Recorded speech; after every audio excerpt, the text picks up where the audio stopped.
This is the Straight Up Breakdown Podcast. Exclusively on the Herd Out Media Network. Tell it to me straight up.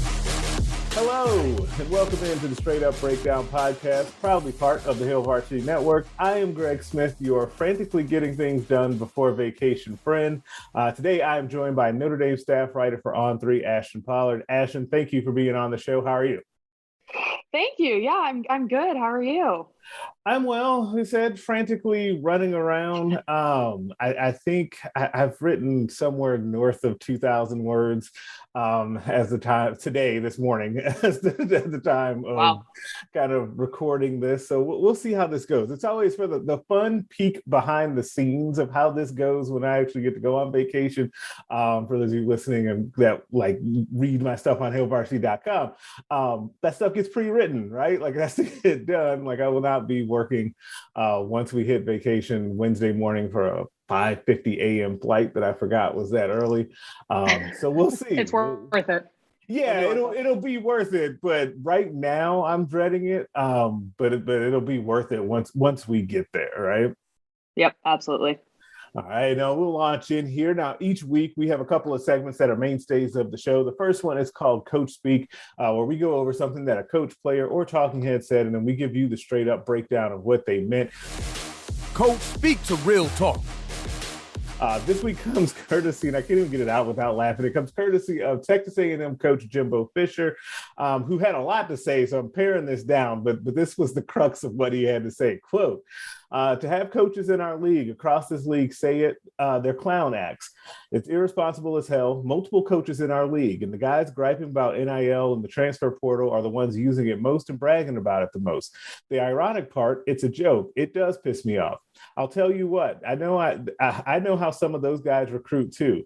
Go dig into that. I know the history. I know the tradition. I know things. Trust me, you do not want to go down that avenue. That's a lot. Ashton, what did he mean by that? Let's break that down. Sure. So I think what he was trying to say was he was very frustrated because Texas A&M signed what a lot of recruiting sites are calling the most highly rated recruiting class of all time. Yep. And there is a rumor that is circulating that was started on a website called Bro Bible, and he went into this in the press conference too, where basically somebody, and it ended up, I think there was a little bit of confusion because he was kind of saying it came directly from the website Bro Bible. They actually just aggregated it. It came from a message board. And basically it's accusing Texas A&M of paying close to $30 million via NIL deals through boosters and stuff for that class. People are citing the fact that Texas A&M has never had the number one class. They're typically not even in the top five, although they do recruit very well usually. But as we all know, there's kind of that extra level once you get up with like the Alabamas in the top three. So he was taking issue with the fact that people were saying that the only reason Texas A&M had a good class was because they paid them. I can go into my thoughts on that. I don't know, Greg, how you wanted to structure that. If you wanted to share your thoughts first, whatever works. But I think that's what he was trying to say. That's the general gist of the argument. Yeah, and we'll get into it. It's tough. First of all, it was an all-time epic rant. I will definitely link that in the show notes for you guys to be able to check out yourself. It was funny when it happened. I was at Memorial Stadium for Nebraska, like we had just gotten done with Scott Frost's press conference, and then I just kept seeing quotes from this. I just kept seeing it, and so we're all kind of huddled up watching the rant, like after it got done, because it really was an all-timer. The problem with that is, my initial thought is that it's one of those, is Jimbo protesting too much here? That was really my initial thought. I get it that he wants to say that, there's no $30 million fund. It wasn't, anything like that. And I understand why he would have to want to say that. I do think that there's a little bit too, and I would be mad too. I understand in his situation that, listen, Texas A&M is not, like you said, they're not Alabama. They don't recruit like Ohio State, like in USC when they're going really good, like Georgia currently. Like they're not in that level, but they do recruit very well. It's just that is a leap to go from where they were not coming off necessarily they didn't come off an SEC championship, they didn't come off a college football playoff appearance, to just make that jump. And it to just so happen that jump happened when you could really lean into NIL. It's a little suspicious. I don't know that it quite raises to the level of, remember when Ole Miss had that class that it turns out that they cheated to get that class? It's a little bit like that. And so that's, those are kind of my initial thoughts on it. But it's just it's a layered situation kind of wrapped in this very funny rant. Yeah, no, I agree with everything that you just said. I think what was funniest to me was the fact that, well, I will say, I get why he took issue, especially with $30 million. That's a lot of money. And we're talking about an industry where millions of dollars are just handed off it's nothing. But I think it was Andy Staples from The Athletic wrote the Jacksonville Jaguars last year signed what was the most expensive NFL draft class, and it was $22 million. So $30 million, they're not paying high school kids $30 million. Right. Do I think that there was money involved? Absolutely. But at the same time, to my point about it being the funniest part is that Jimbo is sitting here protesting something that is absolutely allowed. And I get again, if you're the head coach and you just signed this amazing class of recruits and everyone's just oh, you just paid them. Obviously you're not going to sit there and be yep, we just paid them. We have nothing else here at Texas A&M. So I get why he went on the rant of have you been to a game here? He went into just everything else good about the university, I guess. Right. I get why he did that, but also it's you're literally protesting something that's allowed. We knew that when NIL was going to go through, that boosters were going to be paying these kids. It's been happening forever. It's just been under the table, which Fisher cited in this rant, or actually I think he said it on Feinbaum a month or two ago, that this has been happening. It's just allowed now. So it's he's yelling about something they're allowed to do. Again, I'm not saying just lean into it and be yep, we just paid him. Right. But it's not as he's acting he's been seriously wronged. I'm no, you're allowed to do that. And we can get into the argument of whether or not that's good for college football. That's a whole separate thing. Right. And fan bases have different amounts of boosters have different amounts of money. The Texas A&M boosters are well known for having a lot of money, which is fine. But I think that was kind of my issue. Was I was what are you even yelling about? I don't know. I could also go into my I could take issue with his Notre Dame comment if that's allowed. Wait, which was that's totally loud. Now there was so much there. What was the Notre Dame comment? Sure, yeah. So he called out two specific schools, Alabama and Notre Dame. The Notre Dame comment was that there was a VP of athletics that tweeted basically bumping this Bro Bible post, which I will say, so I don't like. I would not have done that. I don't love that. But that being said, he then went into oh, Notre Dame is supposed to be a reputable institution, some class you have over there at Notre Dame. And it was kind of really that's the school you're going to take issue with cheating over. I mean, and granted, I'm a Notre Dame person, but I think in general people would agree Notre Dame runs a relatively clean operation when it comes to college football. They are not the only ones that do that. They are not the most clean, whatever. I don't know. There's a lot that goes on behind the scenes that I'm not privy to. But for him to take a shot, that was his chosen school of oh my God, Notre Dame, so morally unsound. I was seriously. And then his issue with Alabama was that, which I kind of agreed with this a little bit. He was saying over the summer when Nick Saban came out, I think it was at his media day press conferences over the summer, but it could have been on a show. Anyways, it was in August. He came out and said that the Alabama quarterback Bryce Young was making seven figures, basically, had become a millionaire before even starting a game at Alabama. And that was kind of championed as oh, this is so cool. Players are finally getting what they deserve. And Fisher basically came out and said, why was it celebrated when Alabama did it? But now if we're going to do it, it's frowned upon, which I kind of hear. Again, it's allowed. Bryce Young's allowed to make $1 million, just as I was going to say Harold Perkins, but he flipped to LSU, just as any of those A&M recruits are allowed to.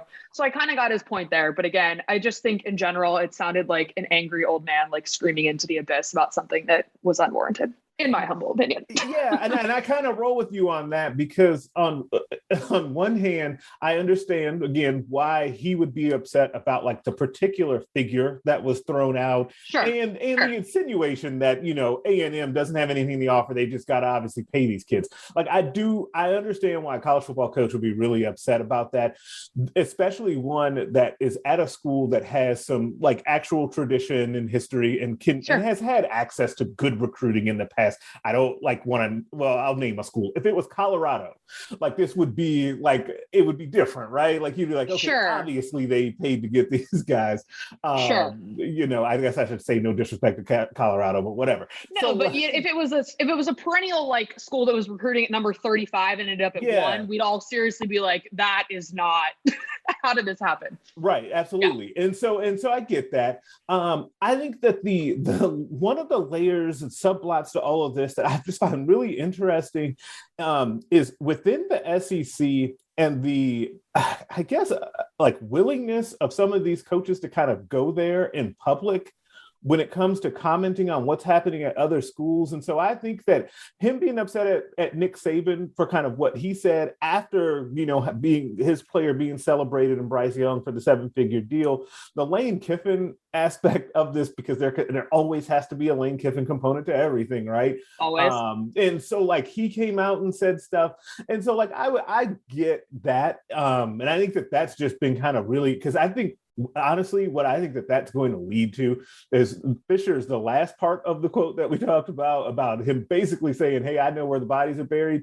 Like that portion of it, I think that it could lead to some real like snitch behavior out here if we end up in a situation where coaches keep pushing each other on these things. Like, I think that's an interesting subplot, but at the same time, I don't know if one coach would want to go tell to the NCAA because A, nothing really happens in these situations anymore. And B, if you tell on someone else, they got to come look at what you're doing too. So I don't know if that would be the wisest decision anyway.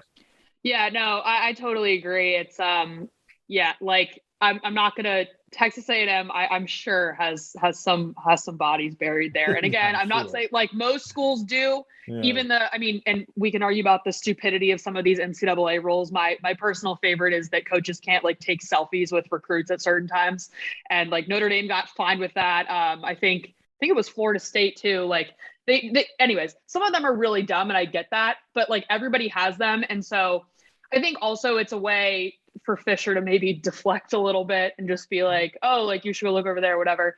And I love when the coaches say like, you don't want to know what I know. And it's like, no, we all want to know. Oh, like, no, we do. I secretly kind of want to know, but to your point, you're right. It's like, if you, and he didn't name Lane Kiffin in this speech, I don't think, but I don't think so. It's like everybody knew that's kind of who he was taking a shot at because Kiffin likes to poke and publicly poke all the time. But it's kind of like, if you're going to do that, like, don't think Lane Kiffin's above like telling back on you by any means. Anyways, but yeah. Yeah, and I think that too, and because his comment about, people being mad about the transfer portal and all of that, which is also another part of this, like as we kind of, and I feel like I've talked a lot, and I'm sure you have too here recently, about just kind of the changing landscape in college football. NIL obviously is a big portion of that. Another huge portion of that is the transfer portal. And that has been, kind of wild to see certain coaches, even ones that are using the transfer portal to the full advantage, then turn around and say that it's not so great. And Lane Kiffin was one of them. I just saw a thing where Lincoln Riley, he didn't put down the portal, but they obviously benefited in a huge way from both the portal and NIL this offseason. And then he said, hey, this is not going to be the way that we want to build the program and do things moving forward. Like we want to balance that out more with more high school recruits. So to see coaches like openly say like, hey, the portal isn't so great, oh, but we're going to use it all the time, it's just been kind of a weird thing to see too. Yeah, no, I totally agree. And yeah, Kiffin and Riley are kind of the two big examples of that from the last month or so. And I think Riley, what kind of irked me about Riley's comment was he was saying, it's really hard for me to manage my roster when people are going in and out, but he basically left Oklahoma in the middle of the night and still, I believe, is claiming that that deal happened overnight. There's no way that deal happened overnight. That's not how this works. But yeah, he was saying that. Lane Kiffin said the same thing. And I guess Lane Kiffin, and correct me if I'm wrong, but Lane Kiffin's primary polling from the portal, especially with like Jackson Dart, the biggest name, the quarterback from USC, has been after the season. And his initial gripe was during bowl prep that he was having kids go on visits to other schools and basically and say they were leaving, come back and be like, wait, no, I'm staying. I want to play in the bowl, which I think that would be frustrating. And I think from like a college athlete standpoint too, it's like, if you're the second string right tackle, or that's probably a bad example because they cycle linemen in and out. But if you're a second string player that typically doesn't get a lot of playing time or whatever, you're going to get more time because so-and-so said they're transferring. You come in, you practice for the Sugar Bowl for 2 weeks. You're excited. It's your big shot. And then someone comes back and says, never mind, I'm staying. Like, I'd be probably kind of mad. And I don't know if the answer to that, I don't know what the like, not legal, because none of this is like a legal issue, but like the rules in the NCAA, I don't know like what the remedy is for that necessarily, but it doesn't sit well with me from kind of like a moral, like screwing your teammates over sort of deal. And I do get why it's difficult. I do get why it's difficult to manage a roster if like you're preparing for a game in 3 weeks and you have no idea who's going to be playing quarterback. I get that. But to your point, it's ironic that the two biggest transfer classes for this upcoming cycle are USC and Ole Miss. And those are the two ringing examples of the people that are complaining about it. So I think if you eliminate who is saying it and you just take what they're saying like by itself, I don't disagree. And I do think the transfer portal needs to be regulated in some way because it's a mess, but it's ironic given who's saying it. Yeah, especially considering Lane Kiffin, they put out a graphic. I don't think it was the same day, but it was very close within about how good their transfer portal class was. And I totally understand like going through bowl prep and having guys go on visits. And it's weird because like Nebraska has also been a team that has heavily used the transfer portal this offseason. Yeah. 10 guys came in on scholarship for the transfer portal. So we've had these like a wide range of situations as those guys have kind of come on visits and stuff. And I think it was Hunter Anthony, the offensive lineman from that used to be at Oklahoma State, now at Nebraska. During their bowl prep, was that the Fiesta Bowl? I forget which. Yeah, they played Notre Dame. Yeah, okay, so there we go. Yep. So like during that bowl prep, he came on his official visit to Nebraska, but he had it was also graduation day. It's why I'll never forget it, because it was graduation day for Oklahoma State as well. And he had to kind of make a decision on which thing to attend. But he had to have the permission of Mike Gundy, and he talked so much about how Gundy was really like nice about the whole situation and let him do it. He ended up playing some in the bowl game and getting a little run. And so, but as a coach, that would frustrate me. Like I understand like how that goes. I don't know. The part of the problem, and it seems to always come back to this, honestly, with the NCAA, is that they just have not like adjusted rules quickly enough for what's happening. And that's like no surprise to anyone, but there almost needs to be like transfer windows, but like we can do a whole pod on like how like they could actually remedy that. But something has to kind of change with that because that portion of it of guys like trying to figure it out during bowl prep is hard on everybody. Sure. Yeah. Like some sort of NFL free agency, like maybe you have a month, maybe this month of February, and then after spring practice, it's the month of May or whatever. Like, I don't know what it is, but yeah, this idea. And I understand the counter argument where it's like, well, coaches can leave whenever they want. Like in theory, next September, if Nick Saban retires and Dabo Swinney wants to leave immediately for Clemson, aside from a buyout, which effectively doesn't mean anything anymore because they get paid. But like, there's nothing technically stopping Dabo Swinney from going to Alabama, right? So it's like, why would you limit the player when you don't limit the coach? And I kind of get that argument, although I don't think they're totally the same thing. But at the same time, it's currently, it's completely out of control. It's really hard to manage your roster. I'm being a little redundant here, but yeah, I think something needs to be done. I don't know exactly what it is. And I think that the NCAA really failed, shockingly, on figuring it out by punting the issue down the road and then being like, wait a minute, it's a mess. And it's like, well, yeah, because you put it off for 20 years or however long. But yeah, I think something needs to be done. That's kind of one of my off-season items, is to read more about what potentially could be done, how other leagues do it, stuff like that, to figure out what the best solution might be. Yeah, that'll be really interesting. And one of the other teams that has been right, wrong, or indifferent has been in the middle of a lot of different things in the offseason, whether it's their fault or not, is Notre Dame, the team that you cover. Yes. And I definitely wanted to get your thoughts on a couple of things going around there, because I guess when did you, to go behind the curtain fully, when did you kind of come into covering Notre Dame? So formally covering Notre Dame, actually, I'll go back really far. So I actually grew up a Notre Dame fan. Okay. My dad went to Notre Dame. I did not, but grew up in a Notre Dame family and has an extended family that went there, currently goes there as well. And so my background to getting here, I went to undergrad for political science and actually worked in the government for 2 years. Okay. In healthcare, doing communication stuff. And I liked the communications aspect, working with journalists and stuff, but I hated politics, I learned. So a little over a year, or I guess now almost 2 years ago, I basically was like, all right, I want to do something else. I want to do something in communications, but what's the topic that I want to cover? Had always been a massive sports fan. Ended up going to grad school for that. And then I finished that in September. So my first job in sports that was unrelated to school stuff was I started at On3 on the national news desk.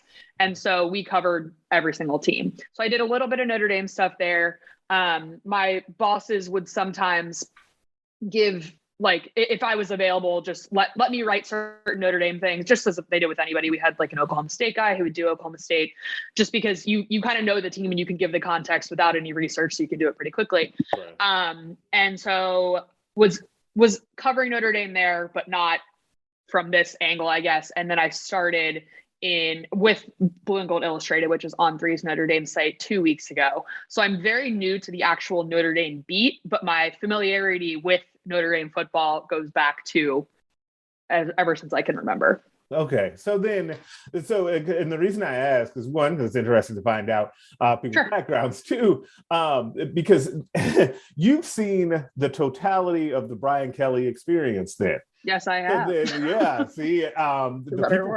people can't see that look that you gave. I can. That's funny. What was your level of surprise when the LSU thing kind of came about? It was very high.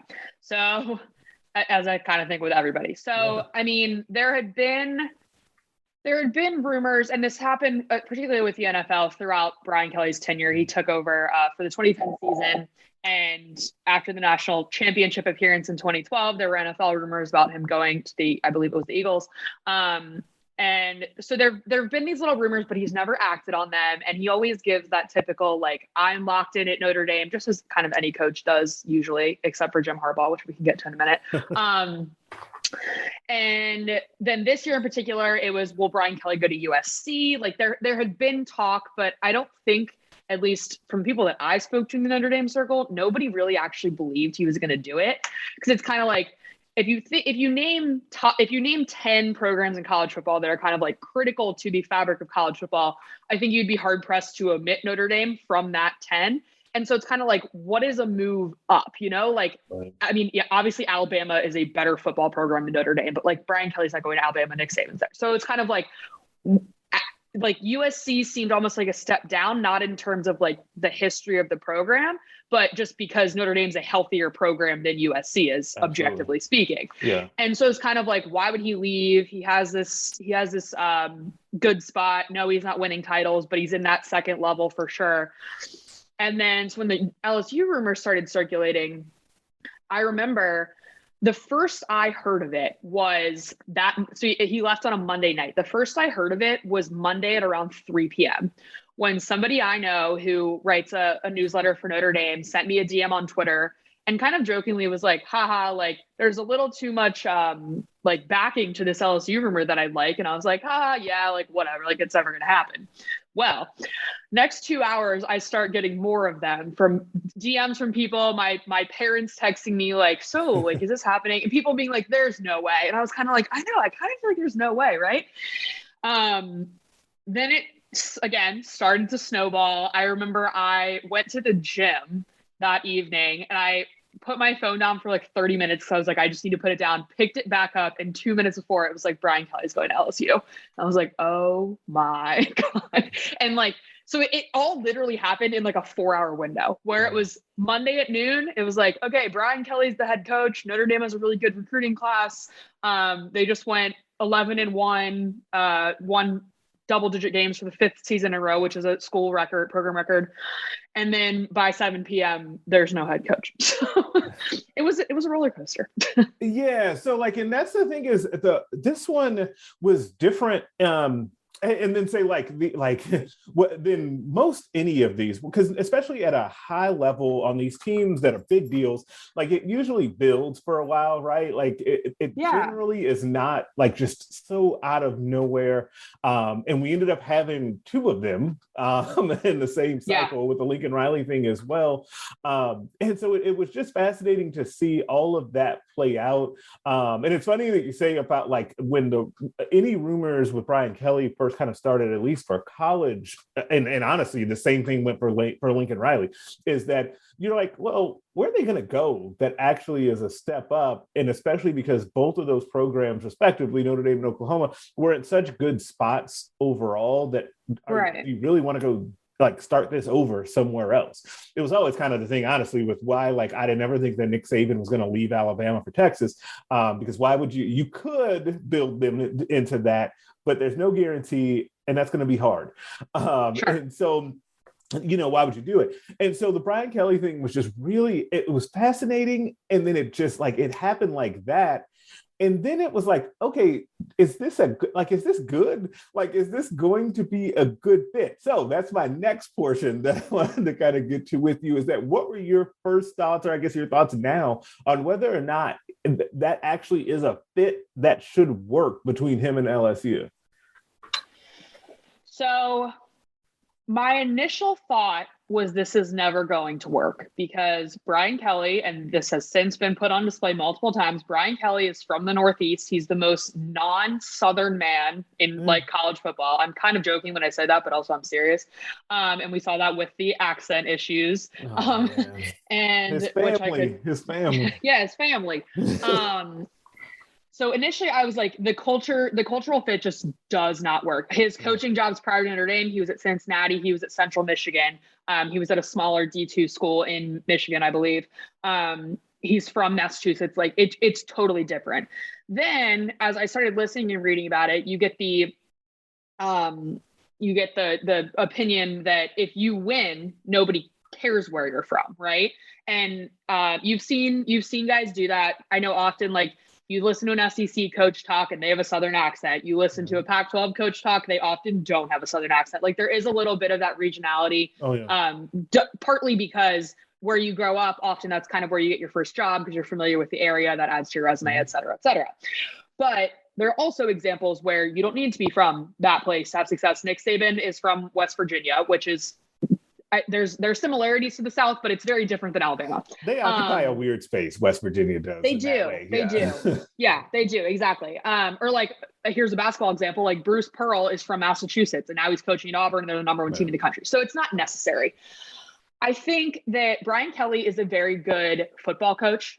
He has proven that. He has every program that he has coached, he has taken to a new level. I guess technically with Notre Dame, he didn't win a national championship, but in terms of like a new level of consistency that hasn't been reached in 30 years, which for a lot of Notre Dame fans kind of is a new level, Sure. I think he's working. Obviously, LSU is at a massive advantage in the sense that they're the only Power 5 football program in Louisiana. So you're not competing with, you're competing with Alabama and Georgia, but you always have, we're the only, like, you want to play in your home state, like come to LSU.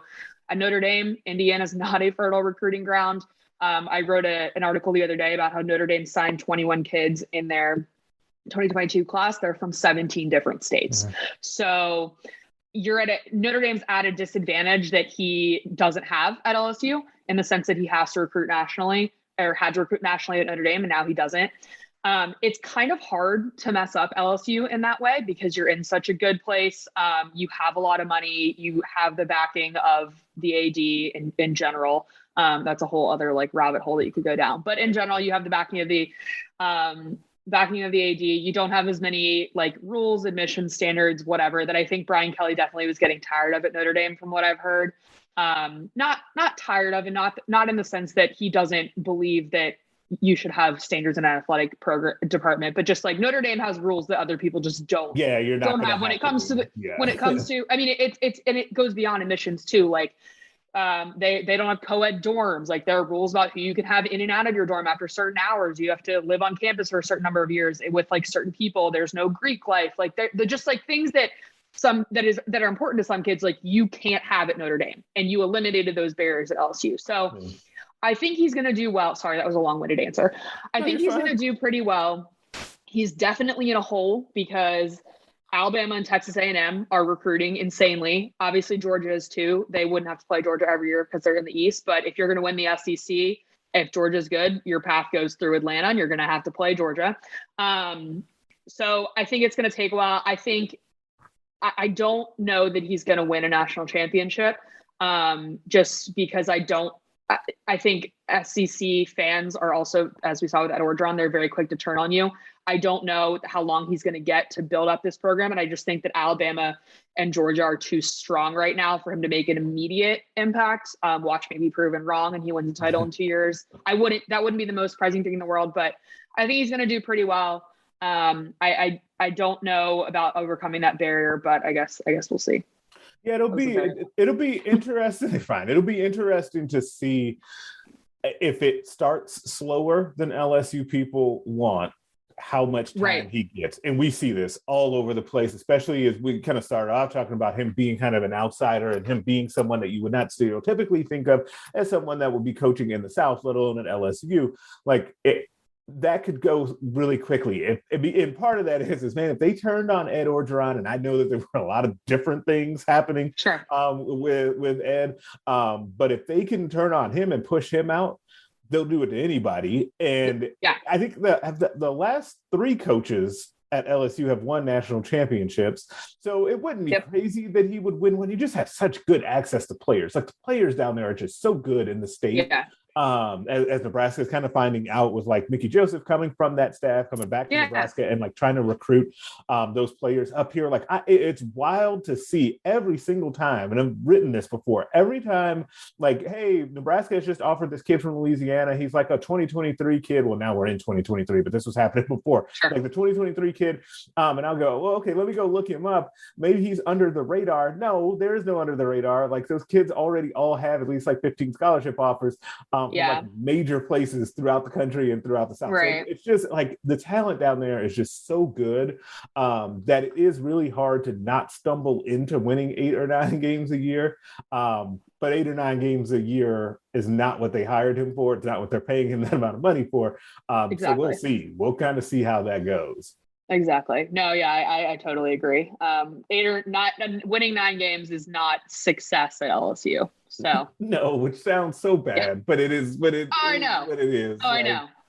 Yeah. It's just it's something, but that only is honestly only getting worse with between coach salaries, the amount of coach turnover and expectations, and then the ability to be able to kind of flip your roster now.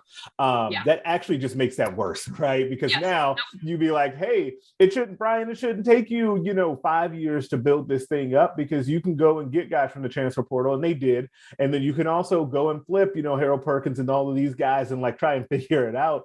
And so it's just a really fascinating, like, at crossroads in college football of where things are going and what's happening. Like, I love it. Like, it doesn't matter to me either way. Like, I'm never going to be the person that like rails against like change and like what's happening.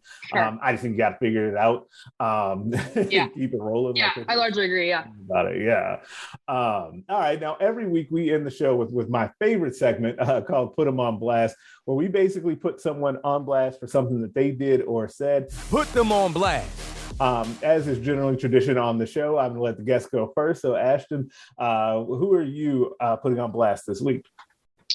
So, for you, for a Big Ten writer, I'm going to put the entire Michigan football program on blast. So, starting with Jim Harbaugh. Obviously, he had been looking around at the NFL, had interviewed with the Vikings. There is a rumor circulating. I don't know how true it is, but there's rumors circulating that basically he thought the job was his. And so the interview didn't go super well. Didn't end up with the job. Came back. His defensive coordinator, Mike Macdonald, has gone back to the Ravens. Why that is, I think exactly still remains a little unclear, given that Macdonald came to Michigan this year from the Ravens, who are obviously coached by Jim's brother, John.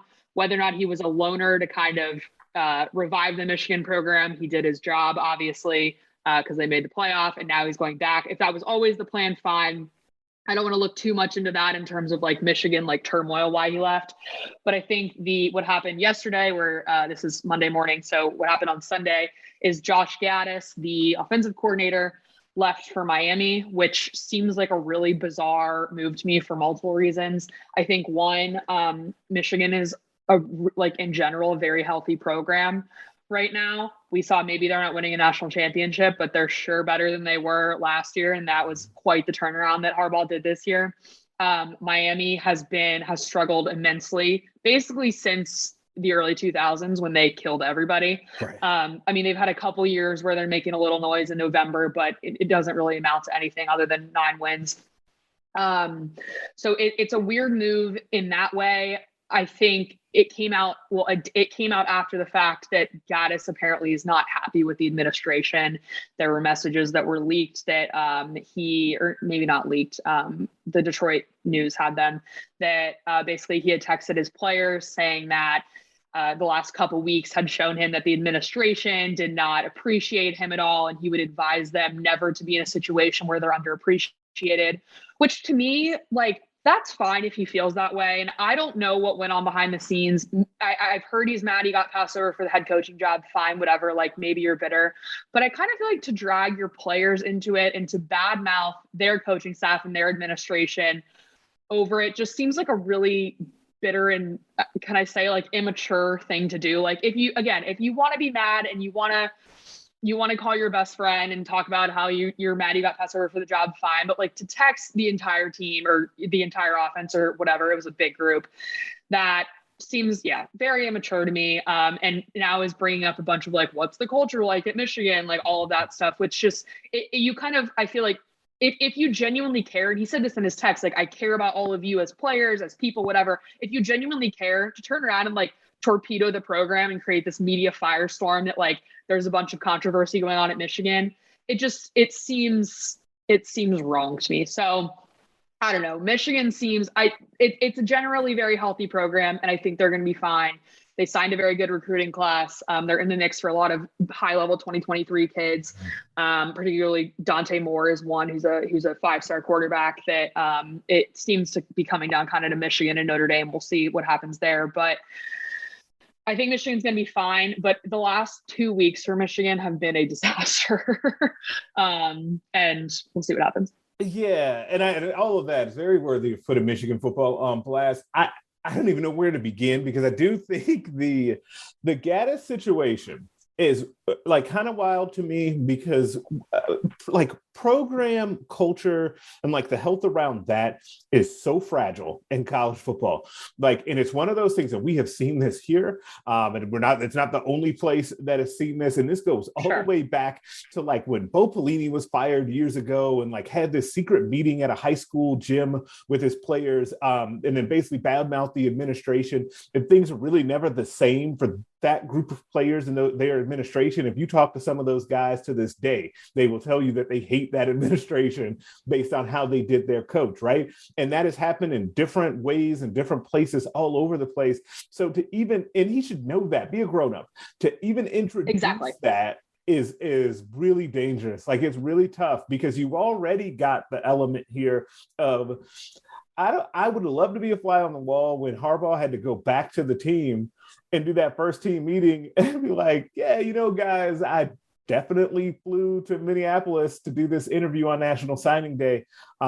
But I realized in my heart on the plane that wasn't the way I wanted to go. Right. That just wasn't the way that I wanted to go. And I love you guys and I got to be here. Those guys aren't dumb. Like, they're going to know that, and they can read things just like anyone else can about, the prevailing thought that Harbaugh really thought he was going up there to sign the papers, basically. And then it didn't happen. And so that whole situation is going to be a fascinating subplot for this coming season, after Michigan had such a successful year, to then be in such turmoil, and a lot of it self-inflicted, is really strange. Like that's gonna make I like it, because what can happen is they could band together and have another double-digit win season, or they could completely tank, and then he ends up looking for a different job next year. Like neither situation would surprise me. No, I totally agree. And so who I'm going to go put on blast this week is someone who we've been talking a little bit about throughout the show, and that's Brian Kelly. Like we didn't go there when we were talking about him, and that's great. I was hoping we didn't, so I can save it for this. Should we call him Brian Kelly, or should we call him Puff Daddy? Because he was all in the videos, just like dancing. And so it's just really, like, I understand, like, more than most, and you do too, that you got to do what you got to do to get these recruits. Like, everybody wants to get them. Competition is fierce to get top level recruits. And so I understood when he, did the dance with five-star quarterback Walker Howard.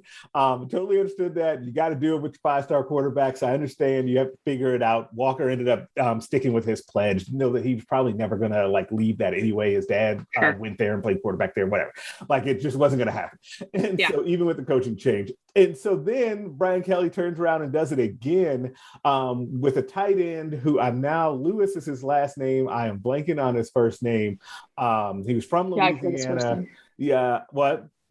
I said, I forget his first name. He was from, I know all the other stuff. He was from Louisiana. He had been committed to Cincinnati. Nebraska actually offered him, right when he was starting to blow up. He ended up coming down between Alabama and LSU.